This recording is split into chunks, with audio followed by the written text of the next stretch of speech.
ClueCon Weekly, the FreeSWITCH community's official web show. Tune in every week for updates in the FreeSWITCH project, interesting presentations, and interact with members of the FreeSWITCH community. ClueCon Weekly is brought to you by FreeSWITCH Solutions, the officially endorsed consulting firm of the FreeSWITCH project. FreeSWITCH Solutions solves problems so you can focus on your business. Visit FreeSWITCH.com for more information. The ClueCon WebRTC and Telephony Developers Conference. ClueCon is held every August in the Windy City, Chicago, Illinois. Meet the developers of all your favorite open source telephony projects, make the connections you need to meet your business goals, and see the latest and greatest technology in WebRTC and telephony. Visit ClueCon.com for more details.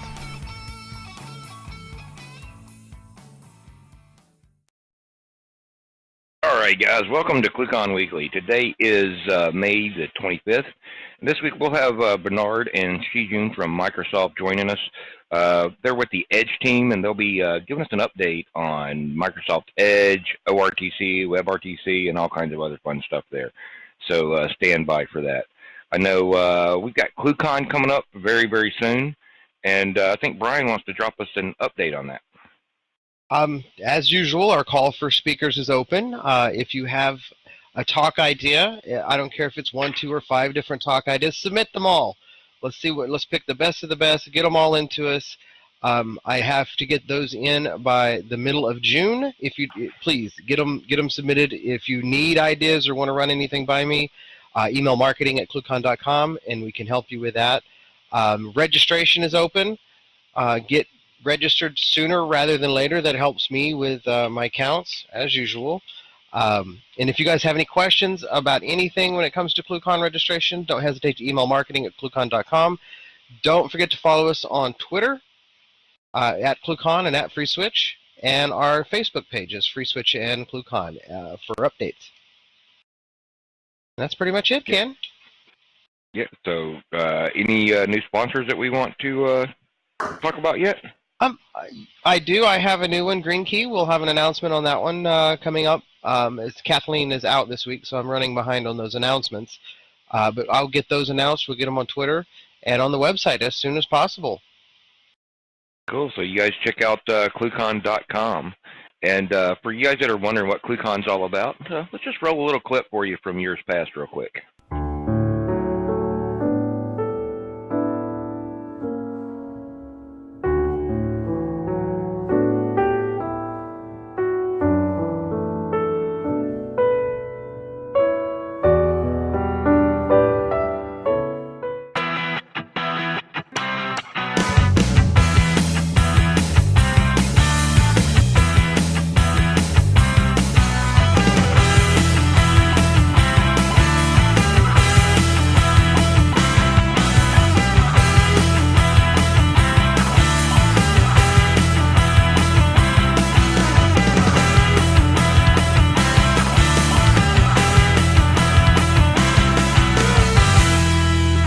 It was fantastic. It went really well. That demo, that second demo was brilliant. All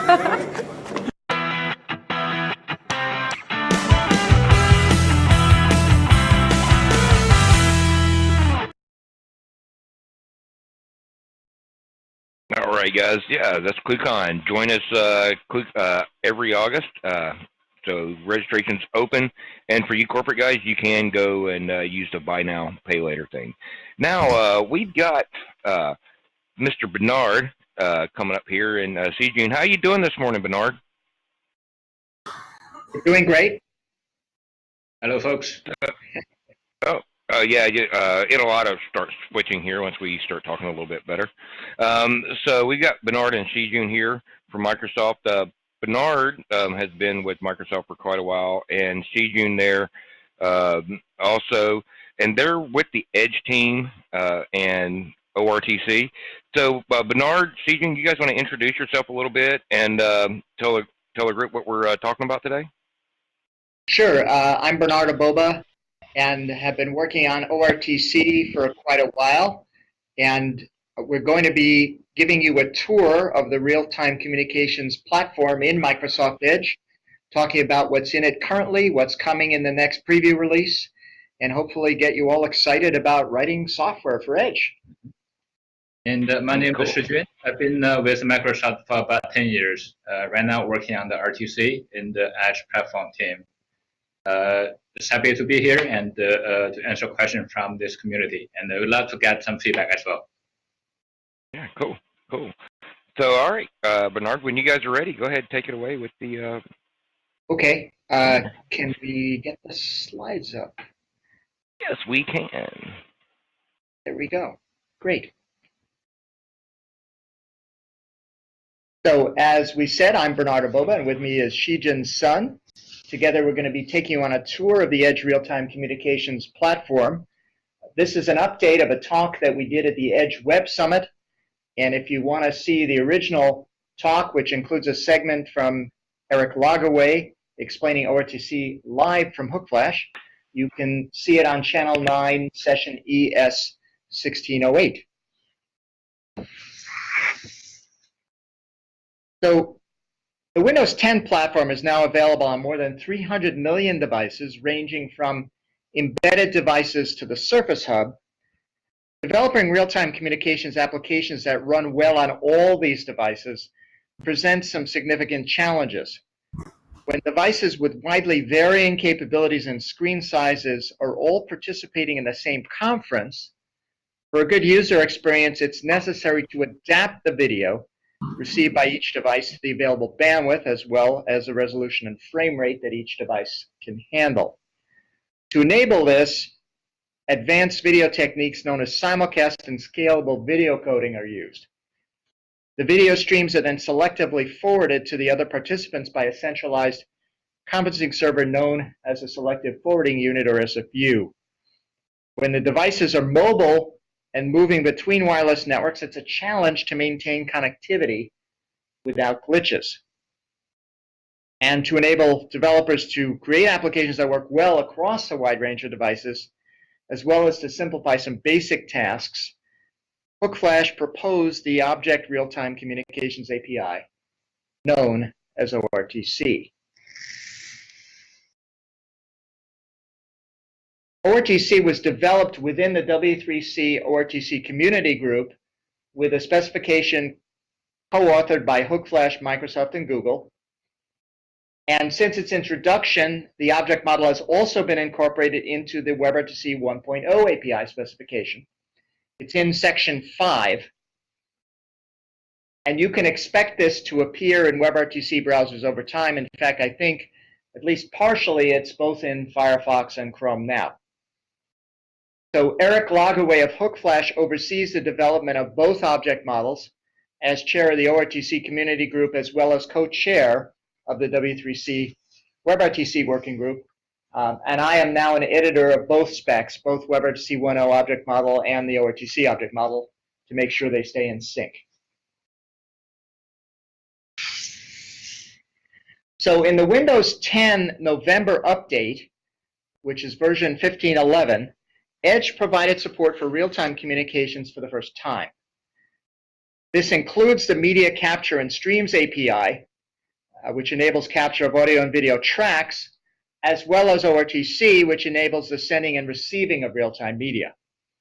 The initial release of the Edge Real-Time Communication Platform provided support for a wide range of audio functionality, enabling the development of interoperable audio applications running on Chrome, Firefox, and Edge via the adapter.js library, which we'll be talking more about.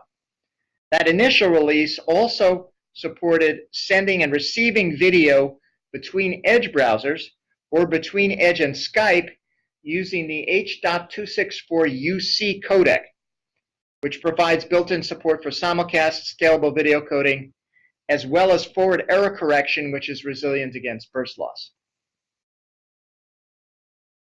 However, in the Windows 10 November update, we did not support development of interoperable video applications.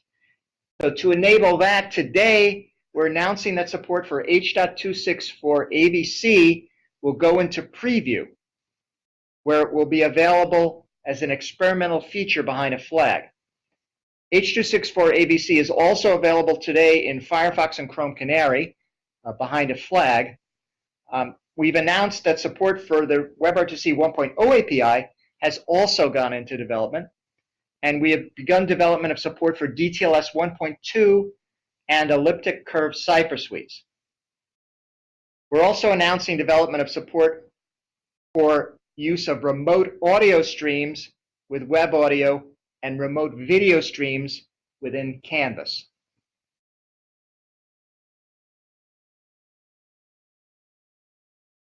We're also planning beyond the current development cycle. So under consideration with high probability of going into development is support for the VP8 video codec, as well as the W3C screen sharing and media recorder APIs. And for media recorder, we are considering recording of both local and remote media streams. So what can you do with the Edge real-time communication platform? So today, using the ORTC API, you can build web applications supporting advanced features, which we'll discuss. You can also build WebRTC 1.0 applications that run on all WebRTC browsers, Chrome, Firefox, Edge, using the patches to the adaptive.js library, which have been checked in and were developed originally by Philip Hanke. So today, adaptive.js allows you to build interoperable audio applications, such as peer-to-peer audio and PSTN dialing. Philip is now adding support for H.264 ABC to adaptive.js, so as to allow you to be able to build video applications running in any WebRTC browser.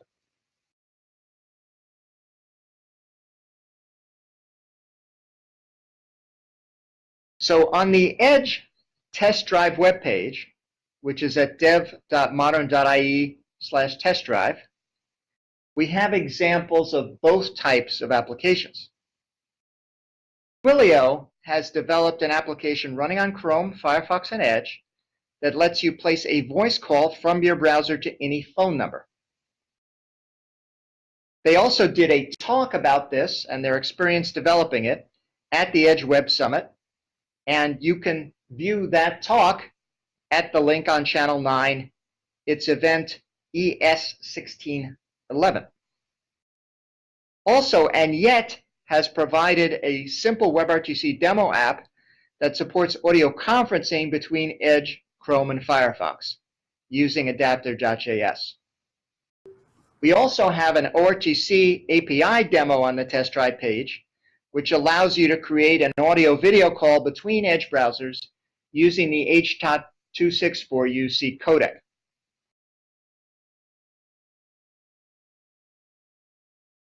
So how do WebRTC 1.0 applications run on Edge?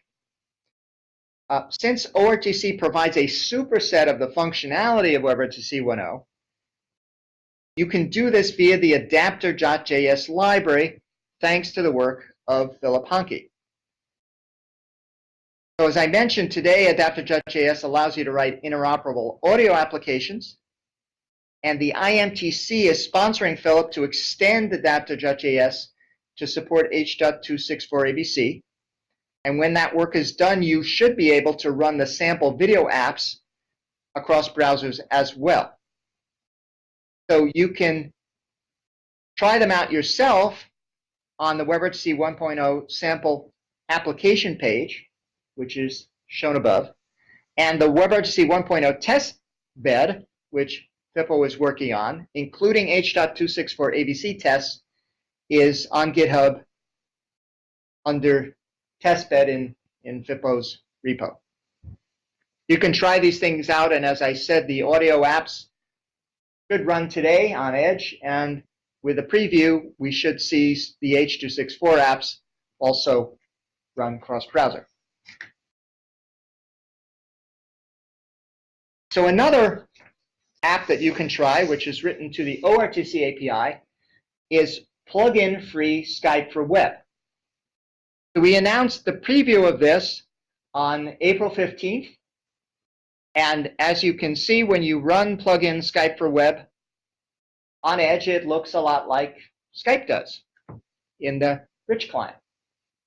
And so we'll talk a little bit more about that, but basically you can run one-to-one audio video calls plug-in free, as well as group video calls as well. And you can communicate to other Edge browsers as well as to the latest version of the Rich client.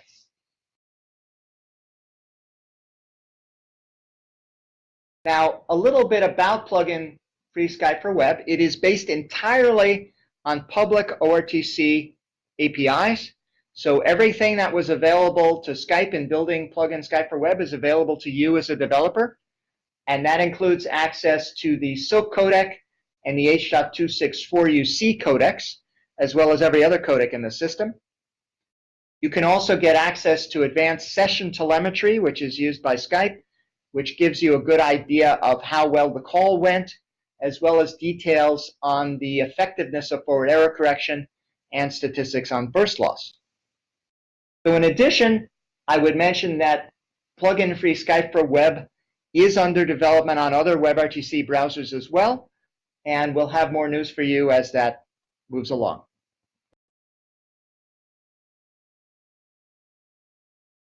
So what is in Microsoft Edge ORTC? You build ORTC applications by creating and manipulating objects that reflect real-time communications building blocks, such as the ICE gatherer and the ICE transport, which are used for NAT traversal, the DTLS and SRTP ESDES transports, which are used for authenticating and encrypting media, and RTP senders and receivers, which are used for sending and receiving. The RTP sender and receiver have capabilities that tell you what functionality they support, as well as parameters that let you configure what is sent and received. And I should mention that the objects on this diagram also exist within the WebRTC 1.0 API object model, with two exceptions. The WebRTC 1.0 object model does not have the ICE gatherer, and they do not have the SRTP ESDES transport. But the senders, the receivers, DTLS transport, and ICE transport are in that object model as well. The major difference is that in ORTC you can construct the objects yourself and control them directly without the session description protocol, whereas in WebRTC 1.0 the objects are provided as a result of SDP negotiation, and only selected attributes can be modified directly. So a number of the object model calls, such as set direction, set what's known as the negotiation needed flag, and so you go through the offer answer, and then the changes are reflected in the objects in the 1.0 model. So a little bit more about the features we support in Edge ORTC. So in audio codecs, we have support for G711, G722, and Opus, as well as Silk, Comfort Noise, DTMF, redundant audio data, and external forward error correction, which is burst loss resilient. In terms of video codecs, in the November update, we had H.264UC, as well as error correction for video known as ULP-FEC-UC, which is derived from RFC 5109. The H.264UC codec is an implementation of RFC 6190, which is H.264 scalable video coding, and includes support for simulcast temporal scalability in what is known as MRST transport, which is multiple RTP stream, single transport. And what that means is a different SSRC is used to represent each temporal scalability layer. Now, in preview, we have support for H.264 AVC, as I mentioned. Within statistics, we have both support for the GetStats API, as well as an MS GetStats supplemental call statistics API, which gives you myriad of details on the session quality, burst loss, spec performance, etc. So in terms of transports, we support audio-video multiplexing, known as bundle, as well as RTP, RTCP MUX. We support both IPv4 and IPv6 with ICE Happy Eyeball support. If you're familiar with what that is, it helps prioritize ICE candidates so that you don't get stuck testing connectivity of IPv6 tunnel routes, which may never complete and delay ICE. We support DTLS 1.0 in the November update with support for 1.2 coming, as well as the SRTP ESDES transports. So a few limitations in Edge. We do not currently have support for the data channel. RTP, RTCP MUX is required with DTLS transport, but we do support non-MUX for SRTP ESDES. Those of you probably out there know that support for non-MUX is on the way out in other browsers as well. We don't support forking currently, which means that there is only one ICE transport per ICE gatherer, and there is no ICE gatherer state attribute or state change events, and so you need to use something called RTC ICE complete, which is emitted when we have end of candidates, and that can be stringified and sent over the wire. We don't support the RTP unhandled or SSOC conflict events currently. Actually, SSOC conflicts aren't supported in ORTC Alive either, but they do support unhandled. And there is no current support for certificate management, which means that RSA certificates are generated by default. And that will remain true in the preview as well. What can you do with these real-time objects? With Edge RTC, you can send and receive simulcast and scalable video coding, as I mentioned, with H.264UC. You can also get the session diagnostics. With either ORTC or the WebRTC 1.0 objects, you can send simulcast. I'll mention that general simulcast is not supported in Edge currently. I think this just arrived in Mozilla Firefox in the last few weeks, so you can try it there. You can change the sending codec without STP just by reordering the codecs sequence.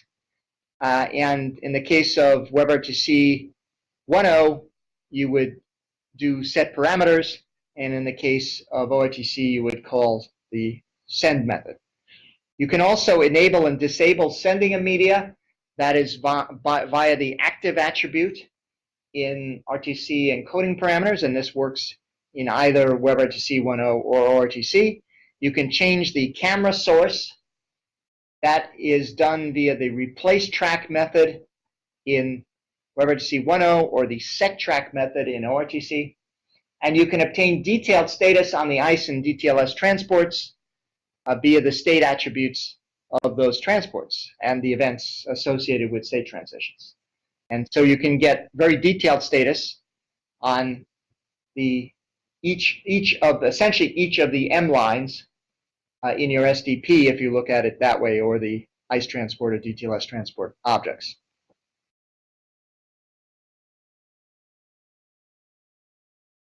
So we'd now like to go over step by step how you build an ORTC application. And we're going to do it using the ORTC demo app, which is up on the test drive page. So you can go and run this app and debug it yourself and see how to write ORTC applications. So the first step is you establish a signaling channel. This should be familiar for those of you who work with WebRTC 1.0. It's basically the same kind of mechanisms are used to do that. You create a media stream object with audio and video tracks, again, very similar to WebRTC 1.0 apps. You create transports and exchange parameters. And you then create sender and receiver objects and extract and exchange capabilities. This part is a little bit different because we're exchanging capabilities, not parameters, at least in the sample app.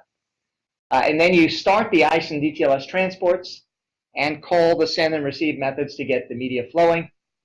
And then you connect the incoming media tracks from the RTP receiver to audio and video tags in order to render them. Now I should mention that you can use a media stream object that came from getUserMedia, or when screen sharing is available, you could call getDisplayMedia to get tracks from a screen share as well. So a little bit about the signaling topology and media. Obviously, real-time communications applications involve both signaling and media. And in web-based real-time apps, signaling is typically done over secure HTTP or secure WebSockets using a server as an intermediary. It's highly desirable to use secure transport to prevent an attacker from inserting things into your web page, which is particularly dangerous if they're trying to divert the capture stream to some nefarious place. The media then travels peer-to-peer between the endpoints as determined by ICE and is protected with pure RTP with key management provided by DTLS SRTP. Of course, you can have more complex topologies, for example, involving a centralized conferencing server as well, but we're going to start simple with this example. Okay, so to illustrate the code needed to build an ORTC application, we're going to be using the ORTC demo app, which, as I mentioned, is on the test drive page. And we're going to be examining a file called ORTC peer.js. So if you go to the demo app and you bring up F12, which is our developer console, and navigate to ORTC-peer.js, you'll see the code for this app. So one of the things you'll notice about this ORTC demo app is we do signaling using JSON rather than SDPL for answer. And there's a handle messages function that starts at line 146, which handles the messages received over the signaling channel, including messages relating to connecting and disconnecting, as well as exchanging parameters and ICE candidates. So there's some additional functions there also called update call status, and that keeps track of whether we're in a call or not. There's also the show message method, which logs the messages that are received. So this is an example of how to create the media stream object using the media capture API, in this case with one audio and one video track. And we basically call get user media, navigator.media devices that get user media, and request a resolution of 640 by 480 with a user facing mode. And then the got media function is called if we succeed, or got media error if, for example, the promise is rejected. So the next step is to create the transports, which includes the ICE gatherer, the ICE transport, DTLS transports, etc., and exchange parameters. That occurs within the function initiate connection. And so the first thing we do is we create the ICE options, which tell the gatherer what to gather. We have a gather policy of all, which means give me all candidates. And then we supply the ICE servers, which is a turn server in this case running in Azure with a UDP transport. And then we create the ICE gatherer object using those ICE options. We create an ICE transport as well as a DTLS transport, which takes as its argument the ICE transport we created. And so we're essentially building a pipeline here. And then what we do is we signal the parameters by sending the local parameters of the ICE gatherer and the local parameters of the DTLS. And these are things like the ICE password UFrag, the DTLS fingerprints and algorithms, that kind of stuff. So we basically take these local parameters and send it to the other peer. The next step is to create the sender and receiver objects, and then to extract and exchange the capabilities. And so that occurs in the got media function. As you recall, this is what gets called once the stream promise is accepted. And so we've got ourselves a media stream, and we extract the audio tracks of that using stream.getAudioTracks. And then we basically create a new sender using the audio track. Basically, we say, hey, we want to send using this audio track, and we supply it with a DTLS transport that we previously created, and basically we say, hey, send this audio track over this DTLS transport. Now, we extract the sender audio capabilities by calling RTP sender.get capabilities with the audio kind. So tell me what your audio capabilities are. This is stuff like your codecs, header extensions, all of that. And then we send those capabilities to the other side, again using signal message. And basically just send those audio caps to the remote peer.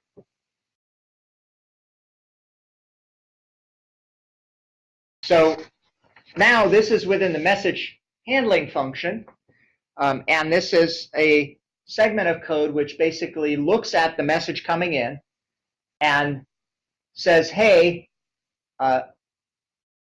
let's look at the ICE parameter portion of this message. And what we're going to do is take the remote ICE parameters and the remote DTLS parameters and use this to start the ICE transport. So basically what you'll see is we call ICE transport.start on, feed it the local ICE gatherer and then the remote ICE parameters. And basically the DTLS, the ICE role, controlled or controlling. And then we also start the DTLS transport using the remote DTLS parameters.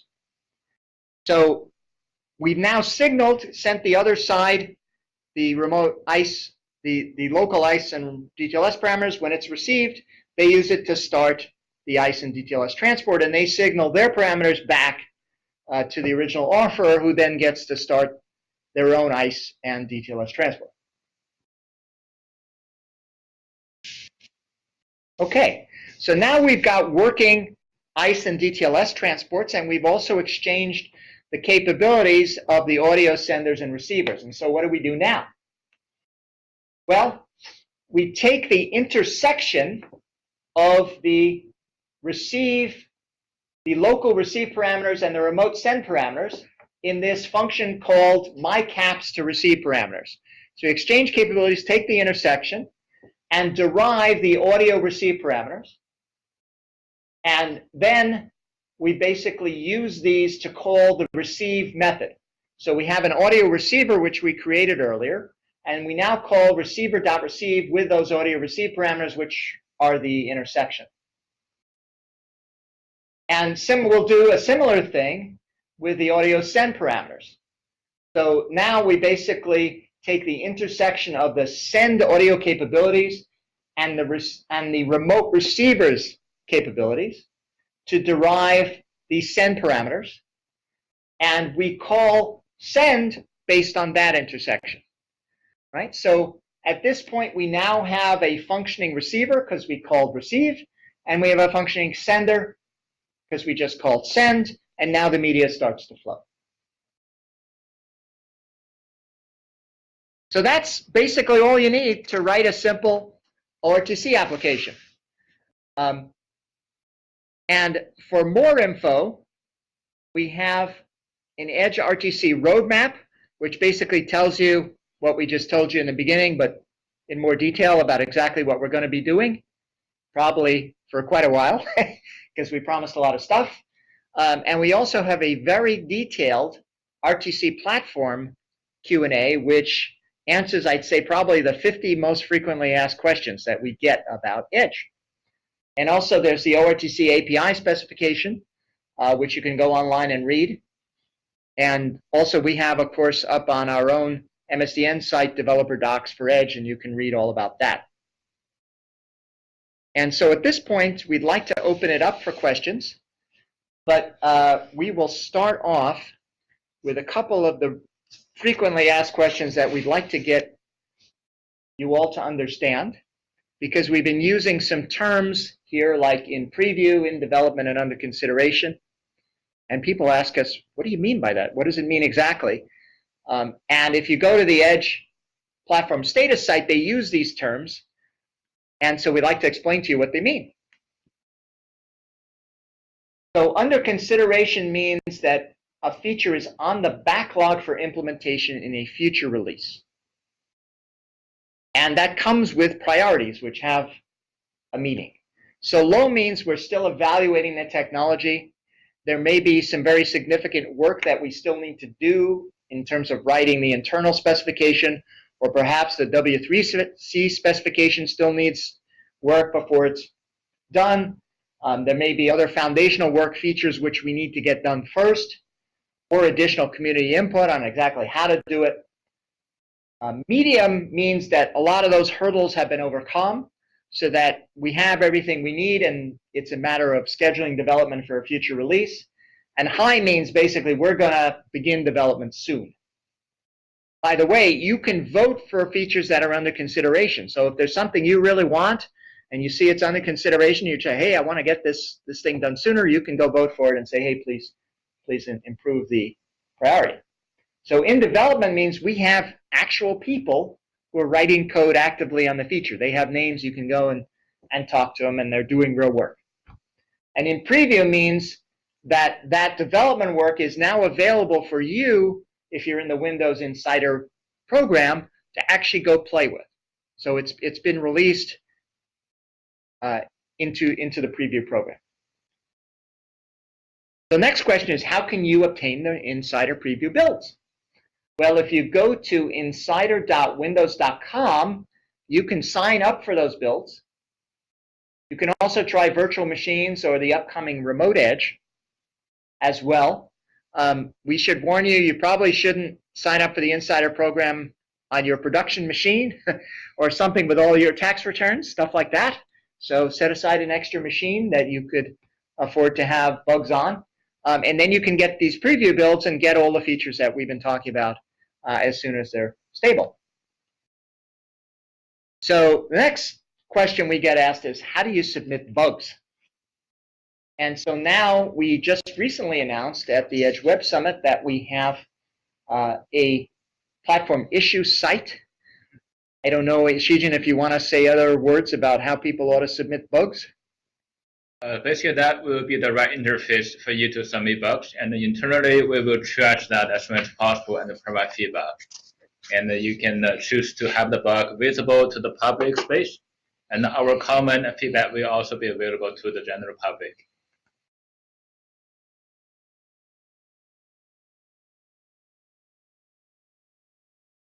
So another question we frequently get is, what is exactly the status of H.264 ABC support? This is going into preview. We don't know exactly what day the preview will be released, but hopefully it's pretty soon. It's pretty soon. The target is tomorrow, but we might miss for a day or two, so it's coming. And so initially it will be supported with the ORTC API. As we mentioned, we're doing WebRTC 1.0 support in the future, and it will be available in the WebRTC 1.0 API as well. It supports packetization mode 1, which, if you're familiar with the WebRTC video document, is the required mode for H.264 ABC, and that's described in RFC's 7742. It supports constrained baseline profile with level up to 4.2, which is a little higher than some of the other implementations. And we also support something called the absolute send time header extension. For loss indications of feedback messages, we initially support PLI, picture loss indication, which is in RFC 4585. We do not have in preview what's called generic MAC or retransmission. We will be working on that later. Another question we get is about VP8. What's the status of that? That's under consideration with priority high, which means that once we finish the work on H.264 ABC, as well as the RTP stack work involving the feedback messages and congestion control, then we will go on to develop the VP8 support. And the final question we get asked a lot is about VP9, because if you go to the Edge platform status site, it says it's under development or in preview. I think it was in preview. It's in preview. In preview. So people say, hey, what about VP9? I don't see it in my ORTC capabilities. What does that mean?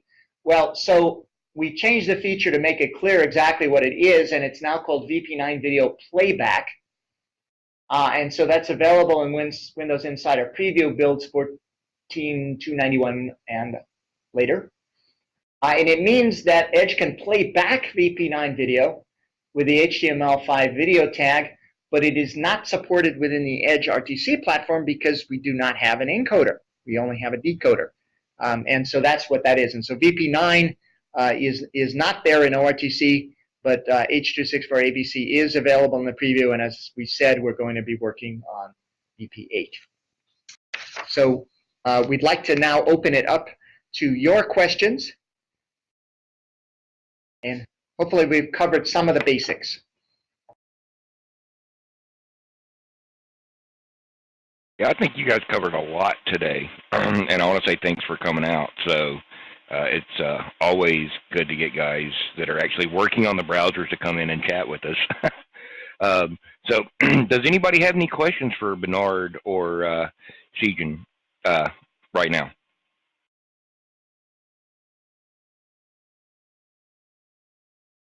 Well, I guess I'm going to ask a question then. I know you guys recommend using HTTPS for transport security. Are you guys going to do now or in the near term, like some of the other browsers have done, where just forcing HTTPS for access to user media? Great question. And that's actually one of the frequently asked questions. We didn't put it up there.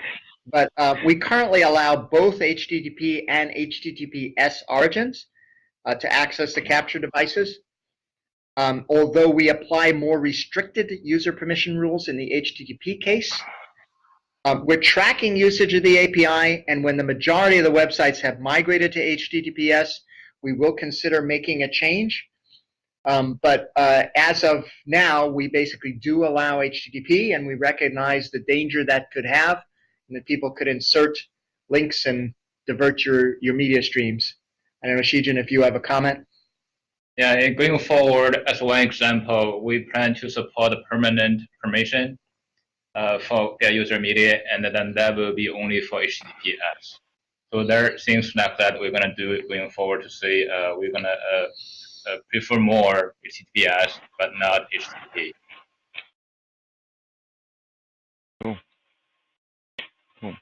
And I've got one more question, and this has come up in our discussions a lot, and I'm going to guess this is on the FAQ also somewhere.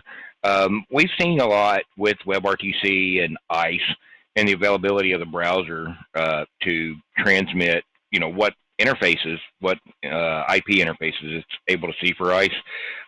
What are you guys doing about that? Not just from a security perspective, but from an anti-fingerprinting perspective, I guess we could say. Okay, well, I'll address the IP leakage, and I'll let Shijun address the fingerprinting issue. So for the IP address privacy, we provided an option for Edge users not to expose local IP addresses. So you can turn on that option in About Flags. And also for enterprise, we have a group policy mapped to the same functionality, so you could push that down across your whole enterprise. Shijun, you want to comment about fingerprinting? Fingerprinting is really related to the device ID for the captured devices. And at this point, we do not persist device ID unless there's a permanent permission stored in the system. And then we do not carry device ID across browsing sessions either. So that's the way we're doing to prevent people tracking user usage using the captured devices. Okay, cool.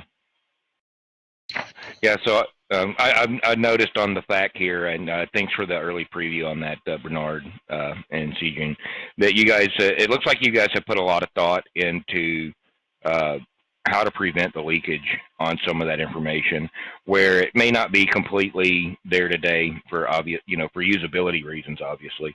I think it's good to see that some of the browser vendors are paying attention to this because I personally, I'm a tinfoil hatter, so you know how that works out. Yeah. All right, cool.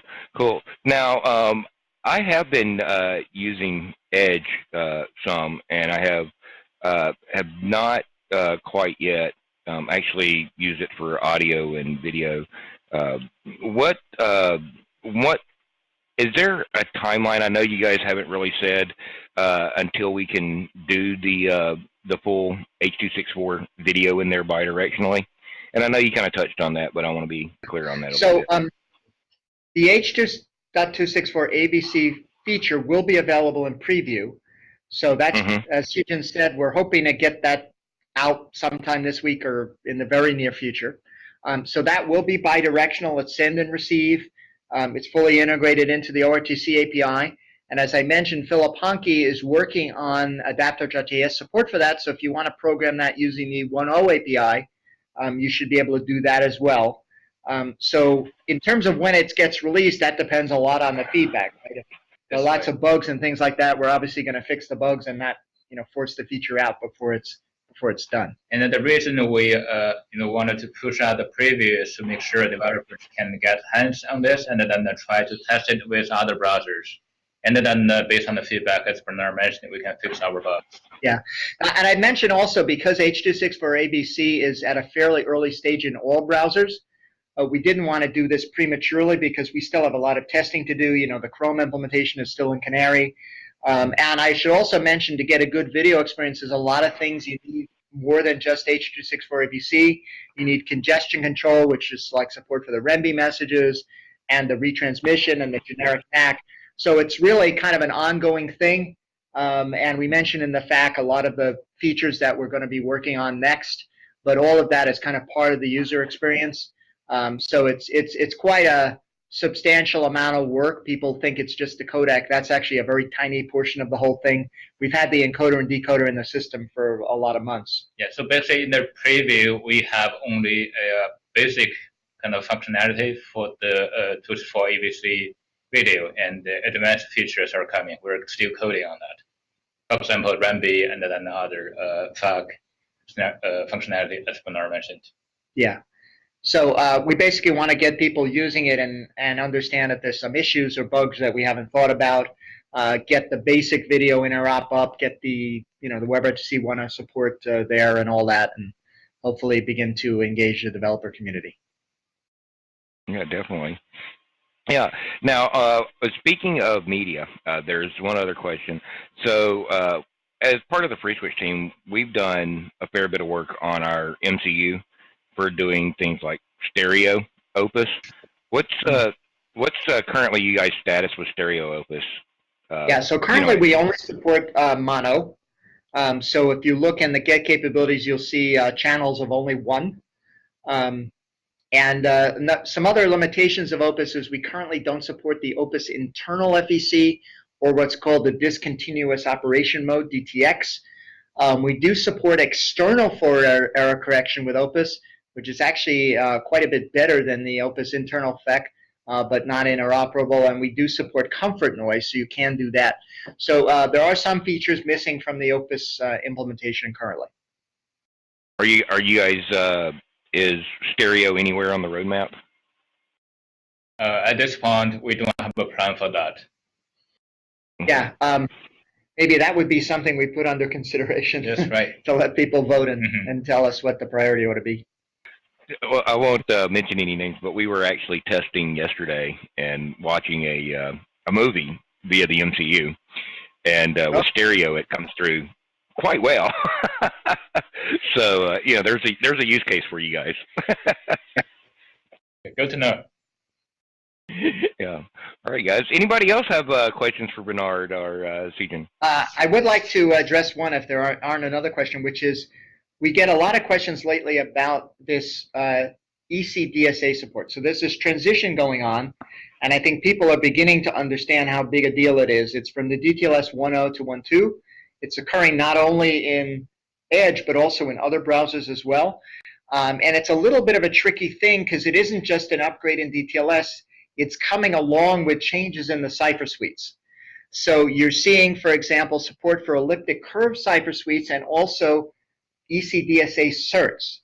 And we're trying to be very careful about it because we've seen it's actually broken apps. DTLS changes have a tendency to break people. So we're trying to be very cautious about it. And so what we're doing, I mentioned we're working on DTLS 1.2, but we're currently planning to keep generating RSA certs by default. And the reason for that is we don't think the upgrade to DTLS 1.2 is going to break any 1.0 implementations because we're careful about testing that aspect. But if there are a lot of people out there who've written mobile apps that are based on DTLS 1.0 with RSA certs, so if for some reason we were to disable the generation of the RSA certs and start sending them ECDSA, it would break some of those mobile apps. So we're trying to be pretty careful about how we do this to not break people. And also there's something called the Certificate Management API, which attempts to paper over and deal with some of these backward compat issues. The problem we're seeing is that his API is not being used in apps, so we're not planning on implementing that right away because it wouldn't help a lot of these backward compatibility things. Because when people switch over to ECDSA, even if you tell them they could have the Cert Management API to keep offering RSA, the legacy apps wouldn't do that, so they'd still break. So that's an area where we're very conscious of the potential pitfalls, and we're trying to move ahead and give people advanced functionality, but still be cautious and not break their legacy stuff.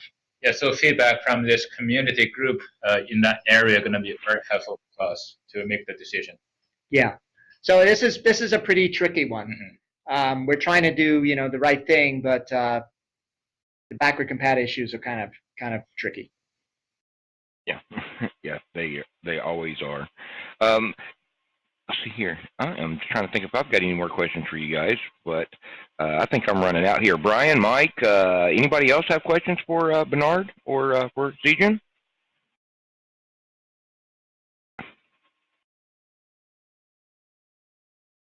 See, let's check the other media. See if we've got anybody here. We may have answered most of their questions already. That FAQ is probably pretty good because yeah, I know you got about. I know when I saw that there was about 4 questions that I would have had that were answered there already. Well, there is one that I'd like to bring up because it's another one we get a lot, which is exactly what we're planning to support in WebRTC 1.0. And I know, so it's always great to engage people on that. So one thing, if you've read our roadmap, basically we said that our goal with the 1.0 support is to make the fairly basic scenarios like the one-to-one audio video work. And so if you're familiar with something called App RTC, if we can get that app to work with our 1.0, that's our goal for this. But then people ask us about the more advanced scenarios like multi-stream, provisional answers, or the WebRTC 1.0 object model, simulcast. Are we planning on doing that? And the answer is no for this 1.0 stuff. But it might be possible for adapter.js to be able to do some of these things. Before we investigate that, we first have to get it working with H.264 ABC. But that's one of the things we want to understand as well, like what features people are using in the 1.0 API. Some of these advanced scenarios right now don't interoperate particularly well within browsers, so that's also a question. We don't want to add more variability into that. So that's basically where we are with the WebRTC 1.0 support. It's kind of a basic thing which we hope will be usable for quite a few basic scenarios, but some of the advanced stuff is not in scope right now. So to re-emphasize on that, the expectation for us is to really meet the requirement of existing services applications using the 1.0 API. And then for any advanced features, we're going to have to work with the web community together to make sure we move forward together. Yeah, and one limitation I should mention that FIPO is also working on is test cases for some of these advanced scenarios are not there. So today, right, the most advanced test case is App RTC, and so we're going to try to make that work. But trying to take on more advanced things with no test scenario probably wouldn't work that great anyway, because we'd never know if we were done or not. So that's something I think where we could use more work so that we could figure out if we're interoperating on some of these more advanced video scenarios. Yeah, I think at some point we'd like to see about making sure FreeSWITCH interops with Edge, with the WebRTC stuff. We'd love to work with you on that. Yeah. Yeah, no, that would be great. And if give us one more browser. Feel free to consider ORTC right away. You don't have to wait. Yeah, we think ORTC should be able to do some things like the multi-stream scenario, but of course it's great to have actual developers to work with to make sure everything does what they expect. Yeah, so I've got a question for you, and sorry to put you guys on the spot, but what's the chances of us talking you guys into coming out to ClueCon to hang out with us in person and look at some of this stuff? Well, I've been canvassing people within Microsoft, and I will say there's quite a bit of interest in a number of talks. I'm always available remotely, so I'll definitely be there that way. Whether I can go to Chicago or not depends a lot on my schedule and also all the work I have to do here. So, but I can say we'll have at least one talk from Microsoft, definitely, and possibly more, depending on whether I can convince people to come out. I talk a lot about your conference, and it's a great place to interact with developers. So we'll definitely be there at least in one instance and possibly more. Yeah, definitely. Well, we'll have to see about getting Edge up and working so we can have you guys, if you can't make it, Bernard, have you there, at least remotely, with Edge on the big screen. Right. Well, we're available to you, I should say. If you have any issues, Shijun and I will always, we'd love to debug applications remotely or in person. So you're always welcome to send us email, and we're there to help you. Yeah, exactly. We will. And also, we have a few demo apps hosted on our website. If FreeSWITCH has that, and then we can also host that. All right. Well, we'll definitely have to get that working then, so we can get a little cross promotion going there. So we'll definitely have to take a look at that. But all right, guys. Anybody else have any questions for Bernard or Shijun, or do you guys have anything else you want to get out there today? Let me see if there's anything else we haven't talked about.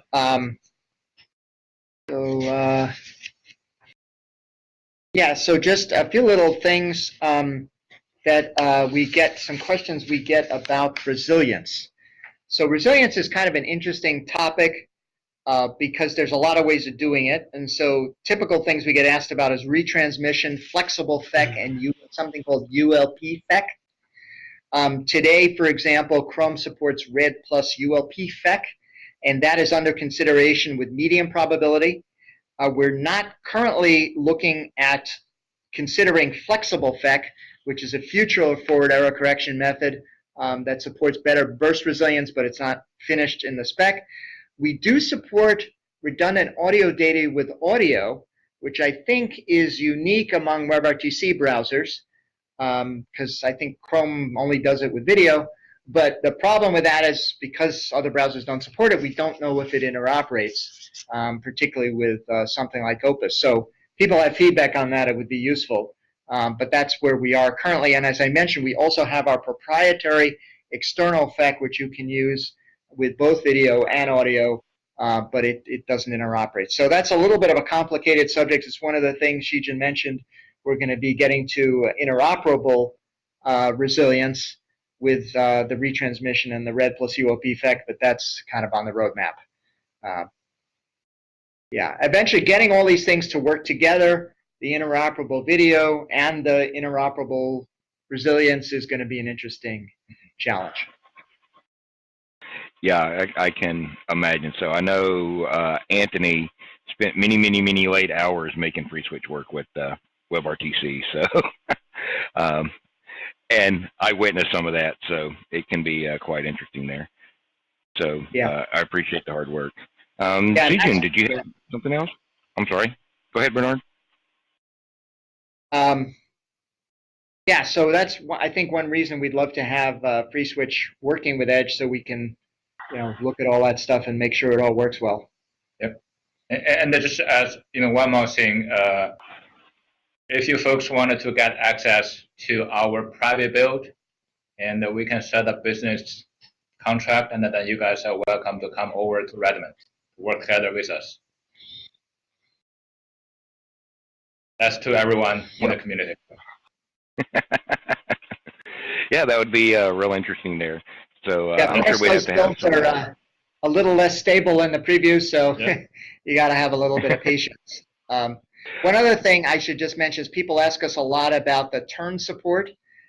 We currently, in the November preview, support turn, which is RFC 5766, Turn IPv6, which is 6156, as well as ICE TCP, RFC 6544. But we don't support allocation of TCP candidates within Turn, which is RFC 6062. We are considering Turn over TCP and TLS as under consideration with medium priority. Because I know there's a lot of questions about exactly what features of Turn. And I should also mention we don't support stun URLs by themselves currently. So you can put in the Turn URL into your ICE servers, but not just stun. Yeah, to clarify, with the November update released last year, if you put a stun scheme into the code, we will actually gonna throw exception. So we're making improvement right now, but still do not have the full functionality yet. At this point, in our private, we do not error out at least. Yeah. Along with Turn, actually, that brings up another one, and I'm looking at your FAQ, so I know it's on here too. Maybe you can speak to it a little bit. How are you guys proceeding with Trickle Ice? And I know you guys have it under consideration right now, but is there anything more than that you guys can say about it at this point? Well, so there are a few things I should say about Trickle Ice, which is that there is the WebRTC 1.0 API and the ORTC API aspects of Trickle Ice. Those things are already in the platform. So for an API perspective, there's not much that needs to be done for the Trickle Ice per se, but the protocol itself, people should understand, is still under development in the ITF. So, and there are a lot of aspects of Trickle Ice out there that are pretty interesting, but not necessarily supported by every version. And I'll give you some examples of that. So we're having a discussion within the ITF about what's called aggressive nomination and whether this should go away in the long term. And so there's ICE options under development to decide, tell the other side, I don't want you to do aggressive. And also there's something called continuous nomination, where basically you don't really end ICE. You just keep sending candidates. Like an interface comes up, you send it. And some of that is under discussion, exactly how the freezing works and stuff like that.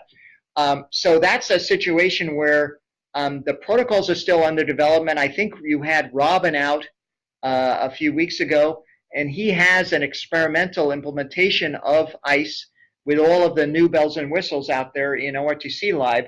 And I don't know if it fully interoperates with everybody else on all the features. I think that remains to be determined. So that's an area where we're tracking all of the standards, and there's still some work to be done to understand some of these features, because when you're doing Trickle Ice, one of the main goals is to get things done quickly. So it's not just trickling that makes the difference, it's all this other stuff, some of which is still being specified. So anyway, that's kind of a long-winded way of saying that we're working on it, but we want to understand exactly what we're going to support before we go and code it. Right. No, I totally understand that. You got to figure out what you're doing before you can actually do it.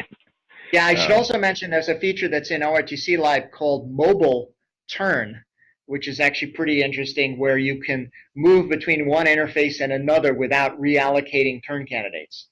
And that's a pretty interesting thing, but obviously it depends on exactly what turn server you use, and it's not widely supported. Where that would be what about the interesting for mobile STP? users. Does everyone still hate STP?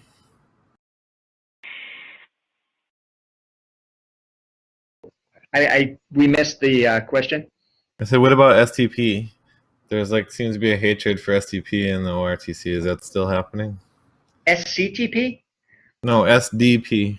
Session description. Well, so yeah, ORTC is not anti-STP. It just is something that you do in a JavaScript library. For example, adapter.js fully supports SDP, and so if you run that library, you can generate SDP, you can consume SDP, and run all the test apps.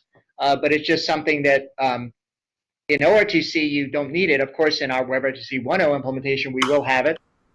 We will have SDP, and hopefully, there's no real complete absolute standard for SDP, right? It differs between browsers. So hopefully ours will look enough like the other ones where it won't cause more issues.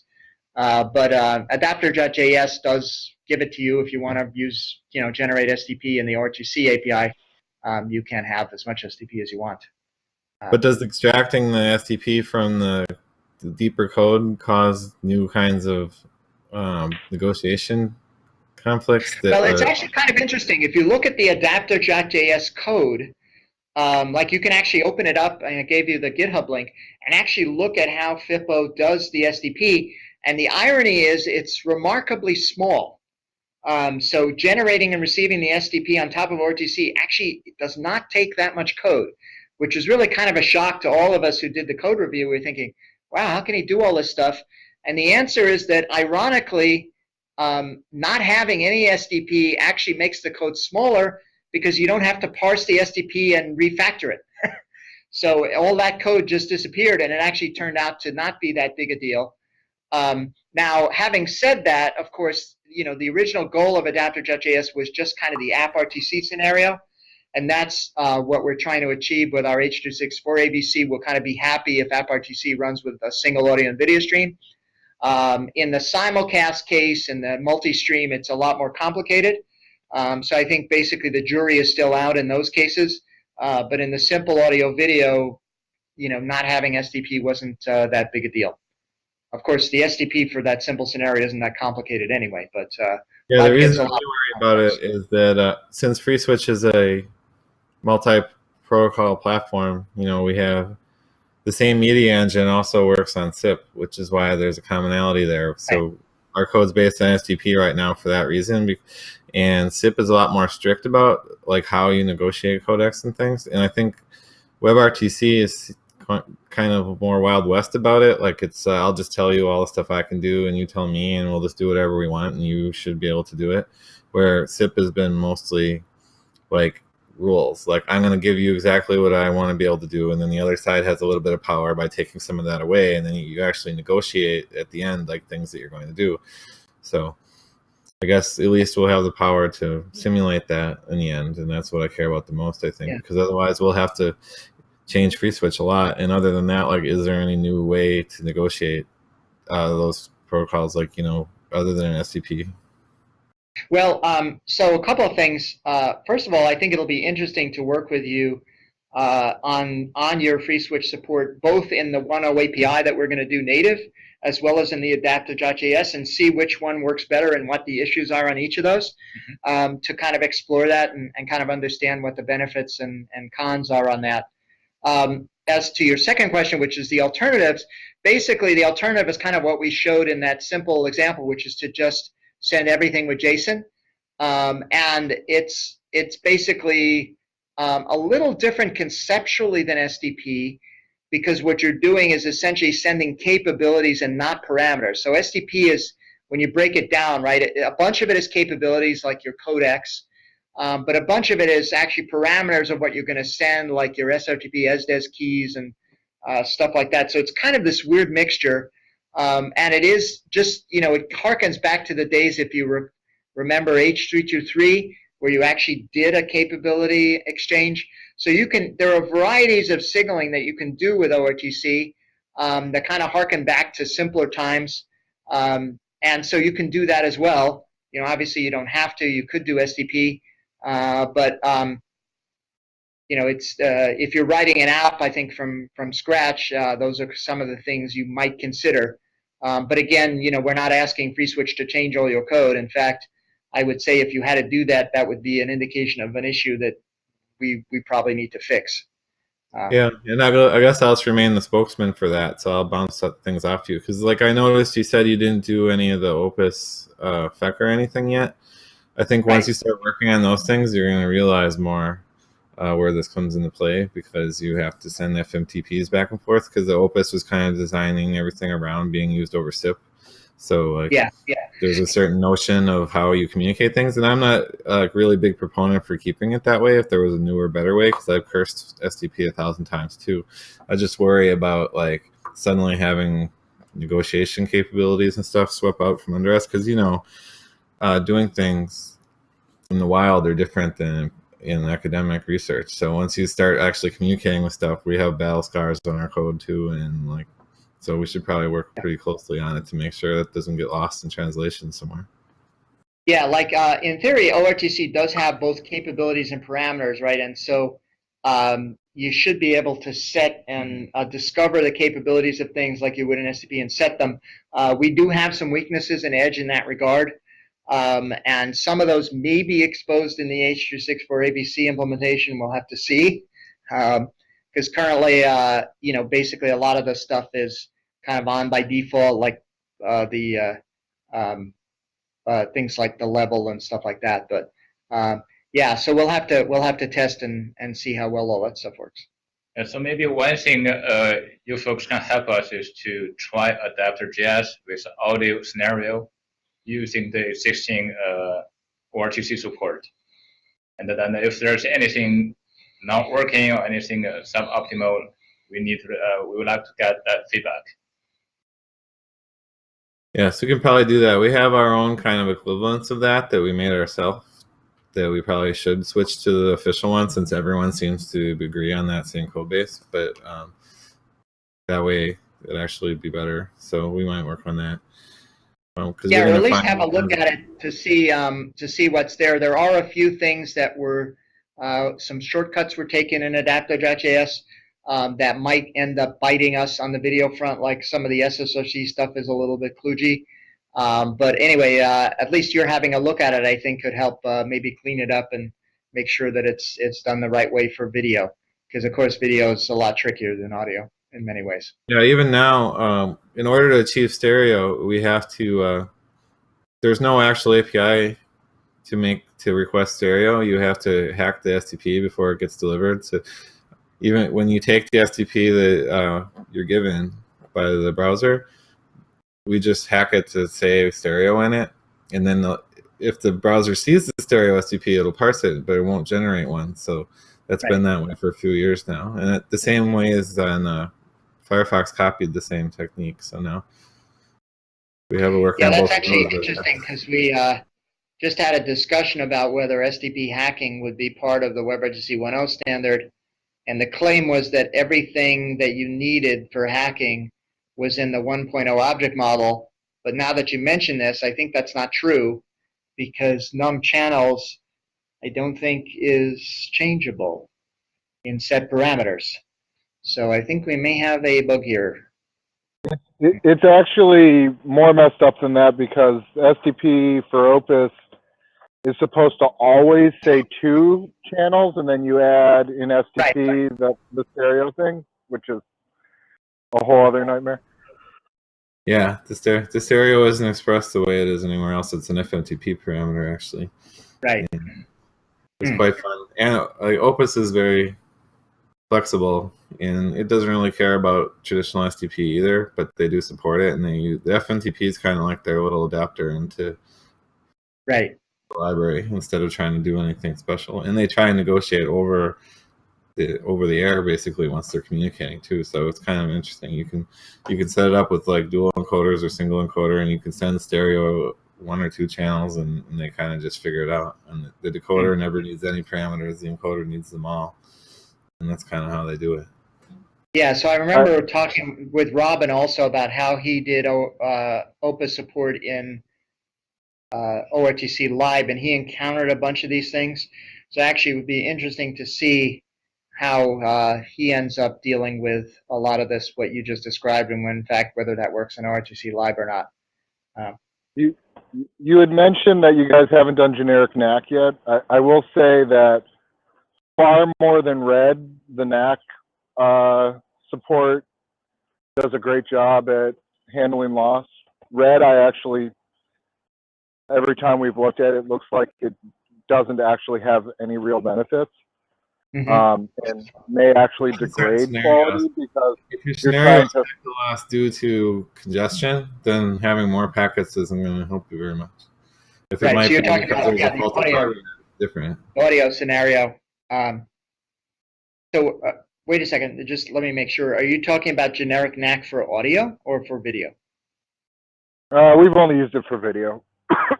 With audio, you've got a lot more play with SEC actually, you know, particularly with Opus, it can fix things, and you've got less timing play. So NAC probably makes no sense there, but for video, it makes a huge difference. It's the war of schools of thought, because you've always got the do it in the media stream versus the do it in the signaling, and we go back and forth. You know, it's just like the which direction, / or backslash, do you guys probably deal with? So when you were saying you had issues with red, you were saying you were criticizing red plus ULP FEC in Chrome. That wasn't you liked NAC better than that? Oh, I'm just saying red in general. Red in general. The concept of handling your bandwidth constrained link by putting more packets and bigger packets down it. It's just conceptually kind of broken. FEC, particularly for video, is very useful. The other thing that we use heavily is the TMMBR controls and bandwidth controls and all of that. And we'd love to see kind of more knobs that you could tweak over RTCP, if they make sense. Tweaking target frame rates and resolutions and things like that might be useful for some of our applications. Like, for example, this video application we're on right now, trying to tell the client to send at the right resolution may have some resolution, and frame rates may have some advantages in being able to tweak that throughout the call. Let's say we're in an MCU situation like this, where, this could work in SFU as well, where let the client do the work resizing video and not have to do the resizing or throwing out extra frames that you're not going to use anyways based on how you want to distribute that video. But for an MCU specifically, as we're redrawing a big video, getting more resolution than we need is a waste. So being able to tweak that real time is helpful. Yeah, that's an interesting topic, because we've been struggling with that in the 1.0 object model and the ORTC object model, which have the same controls. What we have currently in both is something called max frame rate, right, which is sets a maximum on the frame rate, and then we have max bit rate, and we also have something called resolution scale, or scale resolution down by, which attempts to adjust the resolution from the resolution that you got out of media capture. Now, we've had a lot of people question preference. What? Degradation preference. Well, there's also something called degradation preference, which expresses the desire to focus on the frame rate versus the resolution. It remains to be seen whether all of these controls do what people want. I think, unfortunately, we're not going to really know until it's out there. And we don't have a lot of those things in Edge yet, and they're just starting to come into some of the other browsers. So, in fact, I think Mozilla Firefox does have some of these things for the simulcast. So anyway, it'll be interesting to see what the feedback is, because also the scenarios are different between the screen share and the normal capture. So max frame rate, I think we were thinking that was really a screen capture thing. But hopefully all these things will work as we intended, but who knows, right? It's you never really know until you start coding it. Are you guys in Hip Chat right now? Yeah, we're on Hip Chat. Which channel? They're in the green room, Tony. Green room. Okay, I'll show you this. I've showed this to many people before, but everyone's too busy to actually read it, so you should try sometime. It was kind of like when I looked at TMMBR, I saw this as a way to do the same thing with other aspects of the video, because with peer-to-peer being so prevalent, no one's really focusing on a model like what we do. I think we stand for kind of a certain delegation of the WebRTC where we're talking about interacting with the existing world of telecom. We have a ton of experience in it. And so those are the kind of things that we care about the most, is like, because we have users who are like, I'm going to build the phone out of this, and they connect it to FreeSWITCH. And the other end is the PSTN or a SIP gateway, and they run into things that, because the WebRTC suddenly is poof, like, I don't care about old telephone or telephony signaling or the idea of what happens in a call progression or not. And so in the same way with video, we focus on the MCU right now because we think that those functionalities are the most important, because everybody now can go make a SFU with Chrome and some JavaScript, but we're actually trying to make the engine where we're gatewaying to legacy SIP video phones and other like people's doorbells and that kind of thing. So we hope that one day that we have this kind of imaginary roadmap that's like might as well be the moon at this point because it's so far away, because you guys have made all the things we can use to make what we need to make, which is equally as hard as what you have to make. So, but like 2 layers from now, we see an SFU MCU hybrid kind of thing where we have a lot of people like they'll make their SFU thing, but then they're kind of still jealous of our functionality too, but they like their functionality. So it goes back and forth. And I tried to present last year on ClueCon when I first introduced this video stuff that we're going to stick at the MCU side because we need to split our work, because we don't need to worry about SFU because there's already someone else doing it. There's a few projects like Jitsi doing it. And we think that we can meet in the middle eventually. We perfect our MCU features, and we have them already asking. Like Jitsi wants, they can't have audio participants who aren't WebRTC right now, and they would like to have people calling in on their cell phone and stuff in the conference, and they would like to have us mix the audio for them and send it back. And kind of, I think one day we might get to something like that with audio and video, where you can make connections over WebRTC and ask for, I just want Bernard's video, or I want all of it mixed together, or I want a picture of these 2 people bigger and this one smaller. And so you can kind of have both worlds. But right now we're going to master the traditional MCU stuff as much as we can. But we have these, like Jairus was saying, these little tricks that we can start coming up with. Like right now, everybody who has video isn't being displayed right now. It's a waste of time to consume their video. So we sent them TMMBR message saying, send 200K right now because you can't see them anyway. And then the next best thing we can do is when, like if you guys are in a bigger box and other people are in a smaller one, we'll send a command to try and we pick the video bitrate that goes with the size that they need, which it kind of works out the same way. It's not quite the same, but you know how like in graphics with resolution versus like the print size versus the actual size and those kind of things in the DPI, it seems it works out. It's not as well as it should be, but by using that less bandwidth, even though they're sending a bigger picture and then we shrink it down, it ends up working out to look okay still.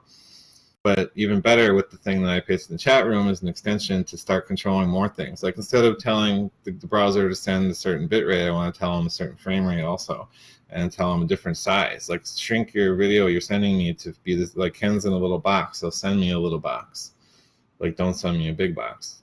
And it's a mode where you would cooperate, where the browser willingly is listening to everything you tell it.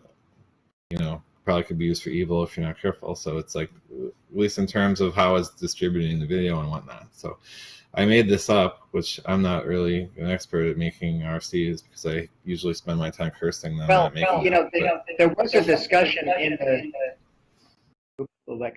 the standards group about something called pause, resume, and of course, let me. Yeah, we're getting echo from not you guys' end. Okay. No, it's from so. Tony. Yeah, of course, there's something called RTP usage, which describes what WebRTC implementation is supposed to do, and TMMBR, TMMBN is in there as a requirement. Now, as far as I know, it is not being widely implemented. I think it went into Mozilla at one time and we saw it, and then it came out. So that's been a question on our end as we look at our congestion control work. What is going to be what's actually used? And so far, it looks like REMBI is the most widely implemented congestion control mechanism. So that's kind of first on our roadmap. But we realized that some of these scenarios, particularly the MCU control, probably could work better with a TMMBR, TMMBN model. But that'd be one of the things I think we'd like to work with you on to understand kind of what the limitations of REMBI are, and whether what we're going to put in is going to do everything you want in terms of congestion control. But yeah, we hear very frequently from the SFU folks and from MCU folks about the importance of allowing the right level of control. But it's not clear to us, at least at the moment, what the right way to do that is, and also maintain the interop with all the other browsers. But it's a great question. We would be more than happy to spend fairly considerable time discussing options on that and what could conceptually work. Yeah. Yeah, I did hear at one point Justin from Chrome saying that he wanted to work away from using RTP. What's it called? RTCP? RTCP, yeah. Me and the acronyms don't get along. For this kind of stuff at all. Like they wanted to eliminate it, but I'm not sure what way they're going to use instead. Like maybe right in the media stream or something. But as far as what I saw, everything was pointed at the. I mean, that's what the whole point of the AVPF and everything was. So I don't know if that will go away or not. But the thing I made that I just pasted the link to, I just used the format which left a whole bunch of empty payloads still for this hijacking. You know, adding RTPFB extra parameters, and that's just what I thought. But anyway, so that's definitely an open area. We're very interested in working on that. Another couple good examples would be the browsers don't have these lockdown concepts of supportable resolutions because we're using computer monitors and have CPUs where it can resize stuff. Right. A lot of these embedded devices, and particularly legacy stuff, support exactly X resolution, and that's it. Right. And we've gone through a bunch of, and we can handle that, but obviously there's extra CPU involved on the server side to translate that stuff across. So being able to lock down specific resolutions for bridging between other technologies is really useful. And the other thing that Tony was describing, where there may be someone in here but their video is not displayed, a real-time way of actually deactivating the video stream, instead of turning it to 200K, turn it to 0 or near 0, where the DTLS stuff is all still active, and at a fraction of a second notice we can start video back up. But so everything's negotiated, but video's turned off, quote unquote, until we need it. Would be really nice to be able to. So that actually was the object of a standard which came out called Pause Resume. That isn't being supported by browsers, as it turned out. And what it was sending a TMMBR of 0 from the SFU or MCU to the browser.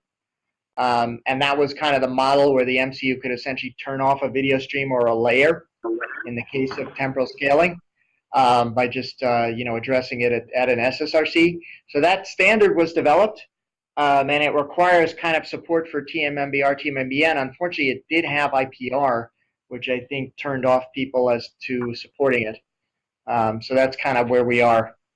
Unfortunately, I'd be very interested in that, because do you know whose IPR it was? Because that seems like a strange thing. Well, you can check the Pause Resume RFC and then the IETF IPR obligations, and you'll see the declaration. All right. I think that that seems like a standard approach. Like no matter how you choose to do it, the most important thing that you have to do, no matter what, then is being able to change things after they're already established. Because right now, like if we want to change things, we have to destroy it all and make a new one. So I already saw you talking about changing the video in the middle of the stream and stuff. So that's a good start, because you have people using SIP in the browser, which still makes me laugh. We implemented it too. I mean, so that was the easiest way to get everything working, because it's something we knew. I don't really use it that much anymore, but a lot of people do. But knowing that that's there, to properly implement SIP, you can change the parameters of the session anytime you want. And right now, I don't think you can do that very easy on WebRTC, other than kind of tricking it by destroying everything and making a new one with the new parameters on it, which causes interruptions and everything. So just the act of being able to programmatically change everything about what's going on in the media stream is probably, that's the commonality, that no matter what ends up at the end of the day, it still needs to happen first. And then these ways to be able to expose permission to manipulate it, because if those things were there, we can do it over signaling just as easy, because we were sitting here on a WebSocket, talking to the browser anyway. So I don't really care which technique we use. It's probably easier to do it signaling, but media is more elegant, so you always go back and forth. But even just for my own entertainment, if you could look at that file and show it to someone and rip it apart, even, I'd just like to see some thoughts on it from someone, because it's dated May 2015. and this is May of 2016. I don't think more than 3 people spent 1 second looking at it. We just opened it. We just opened it. Okay. But yeah, those are all things that we can help you with, because I think that the future is important, but we got to stay with the past to some degree. Like, I hate legacy. It's like our biggest enemy, but it's our life too, because you leave behind a lot of people if you don't like gateway what was already there into what's new. And that's kind of our niche. FreeSWITCH is all about that, taking what's already there and expanding it and not leaving anything behind, but necessarily kind of slowly. Yeah, it's something that we've been very conscious of in Edge. You know, we're not looking to break everyone's apps, and we're supporting WebRTC 1.0. So, yep. Okay. Well, I think we have some other engagements. Yes. But it's been great talking with you guys. The level of depth we're able to get into with FreeSWITCH is always very refreshing. Yeah, certainly. Let's try to schedule separate time if you want to talk about any further details. Some of the user experience related stuff can be very interesting for us as well. Okay. Sure. We'll keep in touch. We'll ask you about ClueCon more times along the way too. Yeah. Yep. All right, guys. Hey, I want to say thanks to Bernard and Shijun for joining us today. You guys don't forget, click the subscribe button right down below this video, and you can get the further updates on ClueCon Weekly and what's coming up. Don't forget to follow us on Twitter, like us on Facebook, FreeSWITCH and ClueCon both, and we will see you guys next week. Thank you very much, Bernard and Thank you. Shijun. Thank you, folks.